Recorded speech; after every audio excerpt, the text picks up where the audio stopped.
You've seen some media outlets suggesting a nightmare scenario, in their words, would be the president giving in to Kim Jong-un. Actually, the nightmare scenario would be a nuclear war. Today, the House will vote on a measure to block President Trump's national emergency. If we had a war, would save a fortune. If you don't have it, you're not going to have borders. You're not going to have a country pretty soon. Yesterday, voted on in the U.S. Senate. A doctor is obligated to ensure that a newborn infant, if born alive, is protected, and it did not pass. Here are the list of Democrats who ultimately voted against the Born Alive Act. So, 7-year-old girl brings the House down with the national anthem. The performance going viral this morning.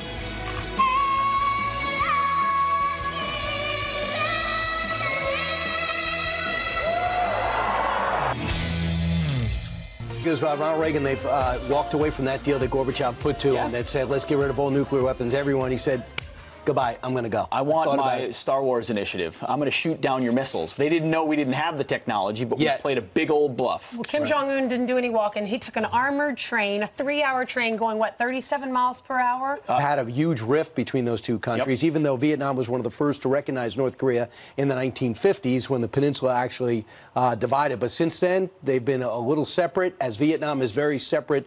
And we're Syria. We have a real ally there. We sure do. We didn't, but we do now. The president, before he left the White House, had this to say about the high-stakes Vietnam summit. Listen. And I think we can have a very good summit. I think we'll have a very tremendous summit. We want denuclearization, and I think he'll have a country that will set a lot of records for speed in terms of an economy. Brian, as you talked about, when the president, he famously, when he walks into these rooms, he says, I'm going to read the room, I'm going to read my opponent, I'm going to determine what's possible and see where it goes from there. And that sends a lot of people into a tizzy because they don't see a template. But ultimately, this president has done things, negotiated things that others have not. The establishment doesn't love it, but it's a wait-and-see moment right now. Well, just think about the fact that they're not testing any missiles right now, and they haven't for the last 2 years since President Trump has been in office, which is pretty phenomenal. They're still building them, of course. It's hard to tell a country not to continue building their missiles to protect themselves, but for them not to test them says a lot. Yeah, a couple of things. Liaison offices between the two shouldn't be hard to set up. Not former ambassadorships, but hey, liaisons, a way of communicating. So far, the low-level talks have not yielded almost anything since the last summit, so that's a bit of a problem. However, there's indications from South Korea that North Korea is willing to deal about new denuclearization. What is concerning to some is South Korea is too compliant with North Korea. In fact, they said they'd be looking for a pledge to denuclearize without inspectors on the ground, which is a non-starter, obviously, from our side. But I think the next thing would be name a site that matters a lot, and dismantle it. And that's this Yongbyon complex of 390 buildings. That's the major source of plutonium. That's been in existence since 1986. Can we get some inspectors, and can we begin to take it apart? They have done some other things in terms of bomb making that is slowing down that we have picked up. We also know we'd like that dash filled in between 20 and 60 bombs. We'd like to know what is actually accurate.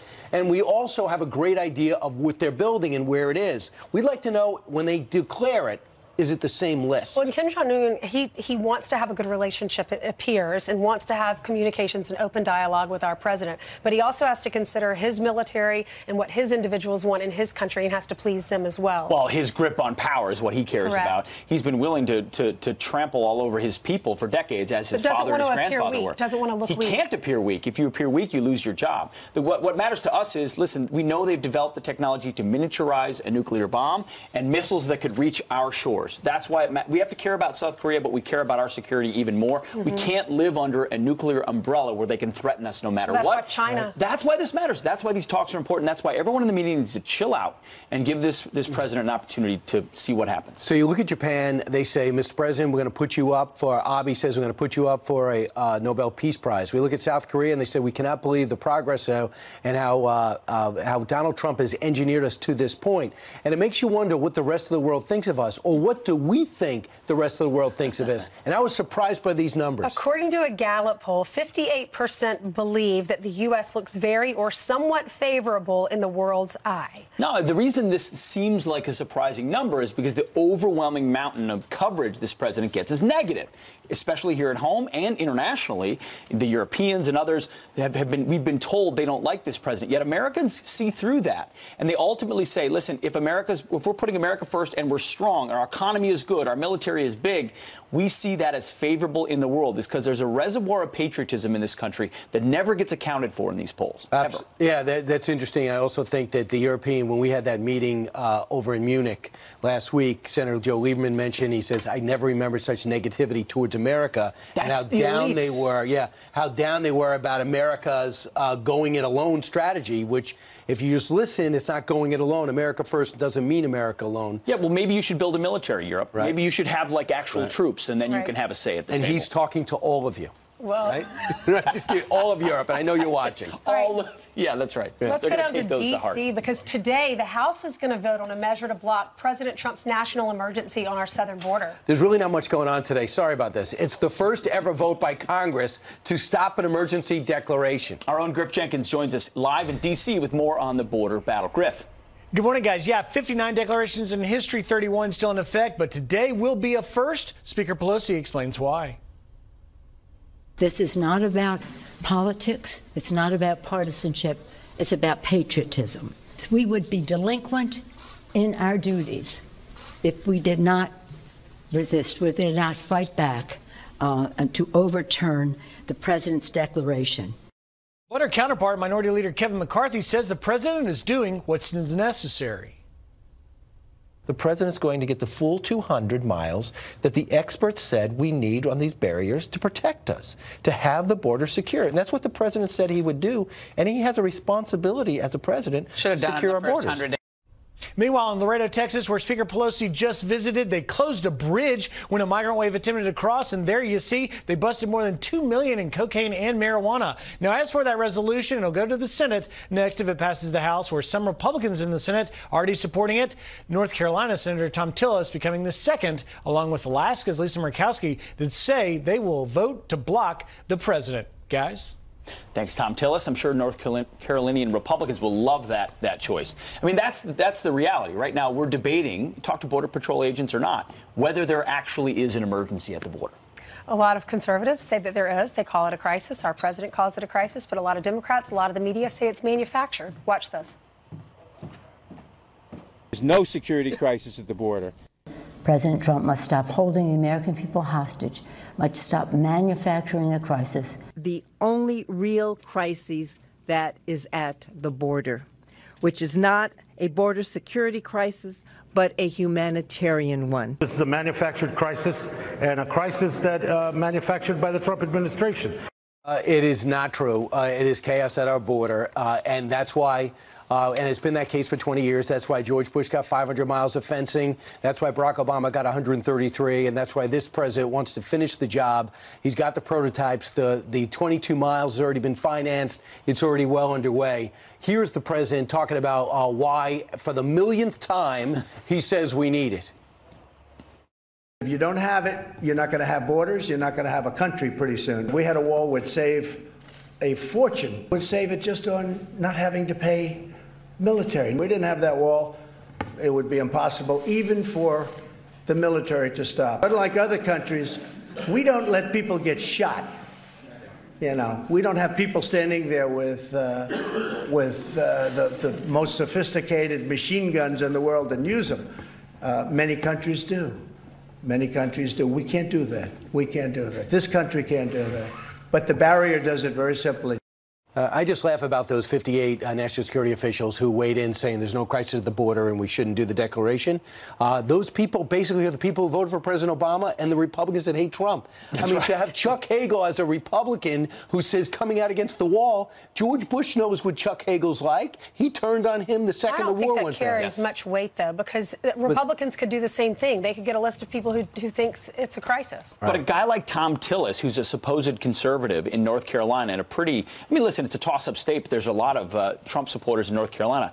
To block the resolution or vote to block the resolution, I don't feel like that's a great move for him. You need 20 to overcome the president's veto. They're not close. Not even close. Right. You know, All right, it was let very us know close what you think, though. to us. Oh, I was going to try. I do want to hear from you guys. Friends at FoxNews.com. Okay, go. Brian, I was going to try an awkward tease, which is she's close to us. No, so far that couldn't have been more awkward. So you're off to a great start. Jillian, over to you. Or maybe just leave them up to Brian. You know what? I should. Why do I try? If you want to lack of chemistry, this is the nonstop shopping. terrifying. Okay, so there's this terrifying and bizarre story happening right now. So let's tell you about this. An Amtrak train with 183 passengers is stranded and has been for more than 36 hours at this point.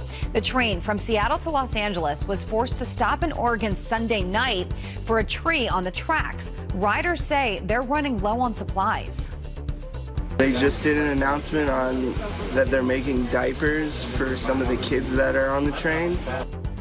Amtrak says it's giving people food and water and trying to bring in a new train. The problem is the conditions are terrible right now. Heavy snow and downed trees all throughout the area are blocking the tracks and closing roads in that area. So we'll stay on top of that and keep you posted. Today, Michael Cohen will testify before the Senate Intelligence Committee. President Trump's former attorney expected to be grilled on several topics in a hearing that could last more than 10 hours. A public hearing in front of the House Oversight Committee is scheduled for tomorrow. According to the Wall Street Journal, he is expected to testify that President Trump engaged in criminal conduct while in office. Also today, voters in Chicago hit the polls to elect a new mayor in a historic race. There are 14 candidates, the most the city's ever seen, vying to succeed Rahm Emanuel. Emanuel announced last year he would not seek a third term. Election officials say these three Democrats are leading the pack and are neck and neck. If no one secures 50% of the votes today, the top two candidates will go to a runoff in April. Congressman Eric Swalwell admits he was rightfully roasted for this selfie. We told you about it. Last week, the California Democrat tweeted the picture saying, quote, "It's snowing in New York. I need coffee. The closest cafe is inside Trump Tower. This is me walking to an alternative." His post quickly went viral. I was rightfully skilled about that on Twitter, and that's why I love Twitter. Is sometimes it's just a cathartic place to go where you can dish it out, and you better be able to take it. Critics pointed out there actually were plenty of other coffee shops Swalwell could have gone to. So, hey, you know what at least he's saying? Yeah. In New Finally, York. someone said I right screwed up. It never happened. All right. Jillian. Thanks, Jillian. 13 minutes after the hour. Senate Democrats block a bill that would protect babies born alive after failed abortions. A woman who survived an abortion is here to react in minutes. And it's the biggest home run of this boy's life. The inspiring story behind this swing that will have you smiling all morning.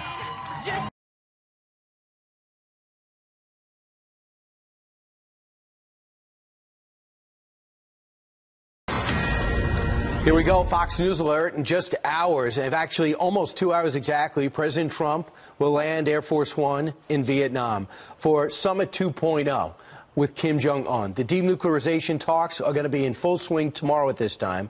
What can we expect? Fox News contributor Morgan Ortagus is a State Department press officer, fresh off another trip to Munich, and she joins us right now to tell us what possibly could happen today. Morgan, no one knows exactly, so you can't be wrong in prognosticating, but can you give us an idea of what tangible could emerge? Well, if we don't prognosticate, Brian, then we don't have a job. So let me give you my opinion on what I think could happen. I think that we're going to see a number of incremental steps happen here. I really see this as a trust-building summit. I don't think that you're going to see some sort of major, end of nuclear weapons throughout the world. But a couple of things that most North Korea watchers will be looking for. One, does the president budge on economic sanctions? So far, he has expressed that he's willing to build a more trusting relationship between the two parties, but not willing to move on those sanctions, and that is clearly important to Kim Jong-un. The other is, do we come out of this with some sort of peace declaration? As you know, and we've talked about many times on your program, Brian, that is something that the North Koreans desperately want. The South Koreans are supportive of, but that is a very, very big carrot to give them, so we're going to need something in return for that. Well, maybe. One thing we did do, the president said, much to the chagrin of many in the CENTCOM, I'm going to stop the military exercises. He said they're costly, want to show a show of trust there. So that's one thing that Kim Jong-un could say they actually got. He also gets recognition by seeing again with the world's most powerful leader. That helps, and also have a friendliness there. We also understand that almost everything in that country has been cleansed. Any anti-American propaganda written on walls or signs has been taken down, and nobody speaks ill of President Trump. Is that showing maybe the culture of anti-Americanism is beginning to be erased? Good points, Brian. So a couple things. One thing, it's PACOM that's dealing with this theater, Indo-PACOM, not CENTCOM, which deals with the Middle East. But to the larger point here, what do we have to deal with coming in? President Obama's national security team said that whatever president had to deal with this, with North Korea, that was going to be their greatest challenge on the world stage. So we're seeing a real pivot, finally, a real pivot to Asia by this administration. I think the North Koreans, the Iranians, and others are probably playing a game of chess where they're trying to figure out if they can wait out this president or not. China, for example, does not have that same luxury. China is being hurt greatly by these trade sanctions. So we're seeing two very high-stakes negotiations with the North Koreans and with the Chinese happening at the same time. And so the fact that we're not, listen, in 2017, we were geared up for a war. Both sides were. And we had gone through decades of working with the North Koreans again and again and again in ways that just did not work.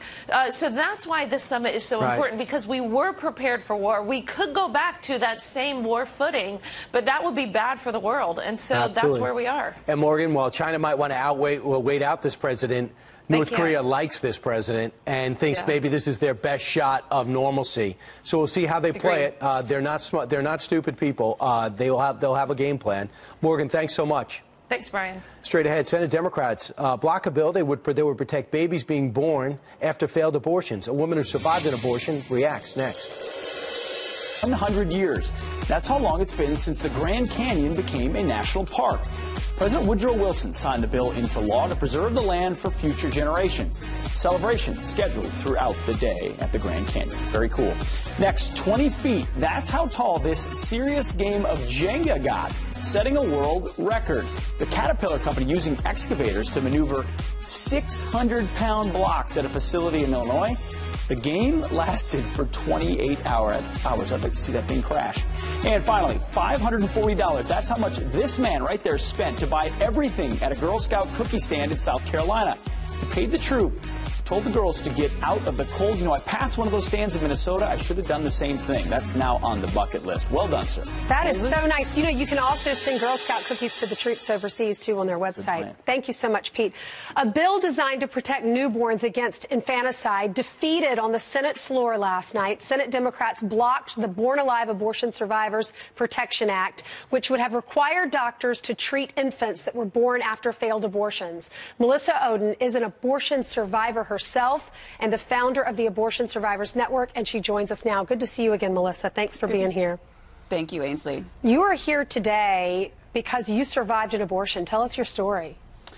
I am 41 years old. I survived a failed saline infusion abortion back in 1977 that was meant to poison and scald me to death from the outside in. I actually endured that procedure over a 5-day period. On the 5th day, my biological mother's labor was induced with the intent of me being expelled from the womb as a deceased child, and accidentally, I was born alive. How did you find out this story? I was actually 14, so I'm adopted. My parents were told, of course, about what I had survived and that the doctors had a poor prognosis for my future. And so they knew that when they adopted me, but, you know, lovingly took me into their hearts and their home. But yeah, I was 14 when the truth came tumbling out through unplanned circumstances. And, you know, I'm the first person to admit, Ainsley, it was absolutely devastating. I'm sure. Well, you've spent your life's work now making sure that this doesn't happen to other babies. Democrats blocked the Republican bill. What was your reaction to that? Yeah, I was there right outside Chambers last night when they voted. And, you know, I was disappointed. I still am today, but I'm certainly not surprised. I think the Democrats who voted last night against this bill really showed us that they're willing to sacrifice lives like mine to keep abortion on demand right there. I mean, this is unbelievable, because this says when your child is born, in your case, it would be you being born, your mom and her doctors could have decided not to provide you medical care. That has to really hit hard. Well, and the Democrats continue to say things, right, like this is unnecessary. I mean, I'm living proof that this is necessary. And I'm actually going to be meeting a nurse later today in Minnesota who was there in the neonatal intensive care unit when another nurse rushed me in. In her words, she said she just kept gasping for breath, and I couldn't just leave her there to die. And tell us about your life since. You have your own children. You're a mom. Generations are affected. They are. You know, I have 2 little girls, 10 and 4, and you know, I look upon their lives every single day and know that they never would have lived if that nurse that day wouldn't have been willing to rush me off to the NICU. You know, no child should have their hands left in the hands of their abortionist or a medical professional to somehow decide to provide them medical care. We need this bill not only to ensure we're provided medical care, but that there's penalty when there's failure to do so. Are you somewhat thankful for this conversation? I know we were all, many of us were appalled when we heard the governor of Virginia say what he said about a baby being born at the very end and making the decision not to allow that child to survive. And we were all, most of us, many of us were horrified, especially those of us who are mothers. But are you glad this conversation is out there so that we can have a dialogue? Absolutely, yeah. It's really unfortunate that we're seeing this legislation sweep across the nation and the Democrats block this bill. But you're right, Ainsley, it's a great opportunity to have a really in-depth conversation about late-term abortion, about infants who survive abortions. And, you know, this is just the beginning. That's what I was talking to the Republicans about last night outside chambers, right? We're going to continue to have this conversation. We're going to continue to see bills like this introduced. And, you know, I have great hope because we have great Republican legislators who are committed to life. The president is so committed to life. And really, our nation is full of people who identify as being pro-life and are wanting to do something about it. Melissa, thank you so much for being with us. Thank you. You're welcome. Coming up, she is a fugitive cop killer hiding in Cuba. So why did one airline honor her for Black History Month? Plus, Governor Mike Huckabee here to react to the Democrats blocking the Born Alive bill and the president's summit in North Korea coming up next. And Sean Hannity goes for a wild ride through the streets of Vietnam. The story behind that video coming up next. Only way to travel. This is it, right here. Otherwise, we wouldn't make the show tonight. And they were still in traffic. Get your shot of the morning. That is Sean Hannity without gel, hitting the streets of Vietnam on 2 wheels. Ed Henry almost hosted the show. He jumped on that scooter in Hanau to bypass traffic. Said it was bumper to bumper to get to his show last night. And he made it just in time for airtime, thanks to that driver weaving in and out of traffic. Where's his helmet, though? No helmets needed in Vietnam. One of our producers, no one ever falls. Exactly, and there's no insurance. Producers on the ground sharing this video showing just how chaotic the streets are in downtown Hanoi. Has anyone ever thought of traffic lines? There's no lights. I love no lines. Just do your thing. That's survival of the fittest. What in the world? I mean, I thought Boston was crazy with their traffic circles. That reminds me of Kabul, Afghanistan. No, really, when there's no traffic lines, you just make your way. Caracas, Venezuela. I've been there before all this unrest, and it was like that, too. Hey, let's bring in Governor Huckabee now. He was used to be in Arkansas, where they do have lines when he goes to drive. He's a Fox News contributor and author of Rare, Medium, or Done Well. Make the most of your life. Hey, Governor, you're taking your life in your own hands if you're driving over there. Have you been there? You know, this is one of the places I have not been, but I'm going to tell you, you guys are dead wrong about Sean Hannity and the scooter. It was not to get to his show on time. Sean has now bought in on the Green New Deal, and he's trying to just decrease his carbon footprint, so he was riding a scooter rather than taking one of those big cars like Bernie Sanders would take. Right. The only problem is you got to get it right. Right, and I think he might consider grounding one of his planes. I was going to say. Yeah, I don't think he's going to go that crazy. All right, let's talk about what Sean's doing there, and that's covering the summit. The president touches down about 9:15 Eastern time today. He said, listen, he said a couple of things. We're heading toward denuclearization, and number 2 is, I'm not in a rush. What can we hope for, knowing the president's got of 2 minds? I've said this many times. This whole situation with North Korea is not an event. It's not going to happen at one great meeting that everything sort of comes together. It's a process because you have 2 countries, one of which for 70 years has lived in isolation, the likes of which we've not seen in the modern world. You have a president who in less than 2 years has accomplished more than others have accomplished in the combined 70 years in getting them to the table, having them sit down, and open the possibility of denuclearizing. This is a significant level of progress. Will it all be finalized this week? Probably not. But I think it's another huge step in the progress that the president has made, and he ought to be given credit for. Accomplished more. Why can't our media here understand that very fact, that it is a process? It's not just about a photo op. You know, what Reagan did, as Brian, as you pointed out on the show, with the Soviets, took time, it took credibility, it took walking away and then coming back. Why can't we get our arms around that in the 21st century? It's real simple. They hate Donald Trump. They just hate him. They can't stand that he's successful. They can't stand the employment numbers. They cannot stand the fact that we're strong in the world, that we're rebuilding not just overall jobs, but manufacturing jobs that the previous administration said would never come back. They've come back. They are just blowing up over the fact that he is succeeding, and they can't understand why. But most of us do get it, because he's doing things differently than has been done before. And thank God he is, because we are seeing our country come back to life. I know as a Baptist minister, you have spoken out against abortion. You're pro-life. We just interviewed a lady who's been on our show before. She is an abortion survivor, and she was on reacting to the Democrats blocking that Republican bill. Listen to what she had to say on our show just a few minutes ago.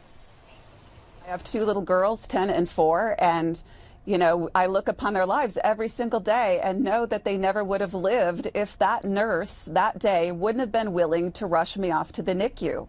You know, no child should have their hands left in the hands of their abortionist or a medical professional to somehow decide to provide them medical care. We need this bill not only to ensure we're provided medical care, but that there's penalty when there's failure to do so.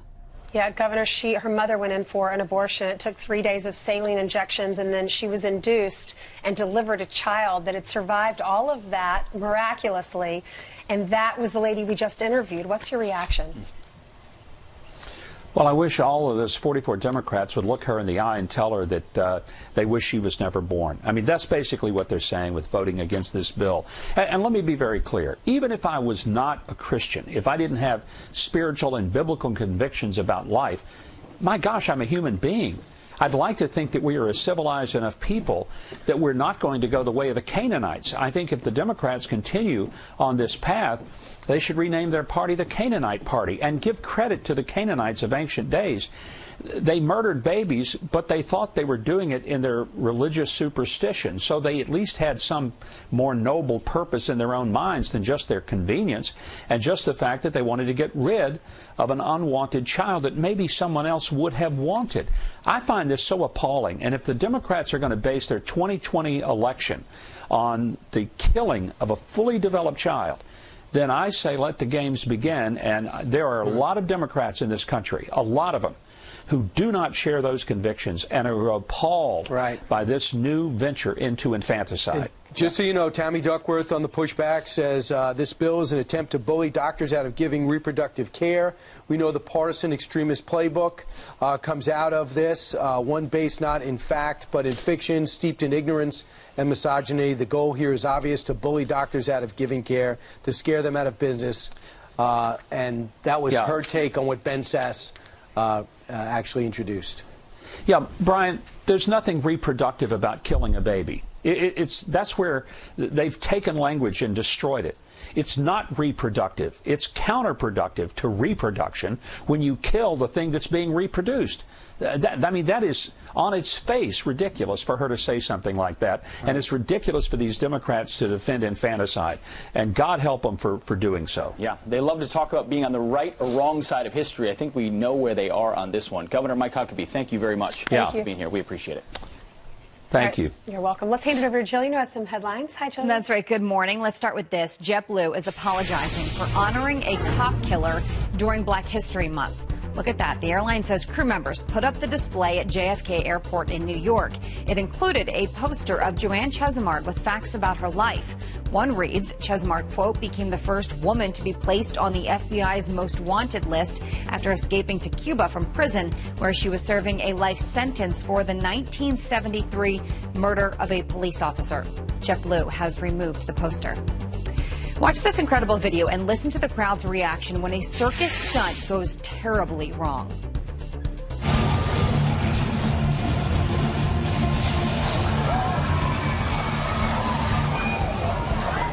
Well, thankfully, nobody was seriously hurt during the crash in the so-called Globe of Death. The 3 bikes colliding during a performance in the UK after 2 of them became tangled. A young baseball player with one arm is off to a great start this season. 7-year-old Tommy Morrissey hitting a home run in his Florida Youth League. He's become an inspiration and somewhat of a celebrity, known for his other sport, which is golf. He credited the St. Louis Cardinals for his baseball skills after spending time with the team at spring training. It's awesome, right? It's amazing. Very cool. Reminds me of Jim Abbott. Yep. Thanks, Nice. Jody. Yeah. Meanwhile, Janice Dean is outside.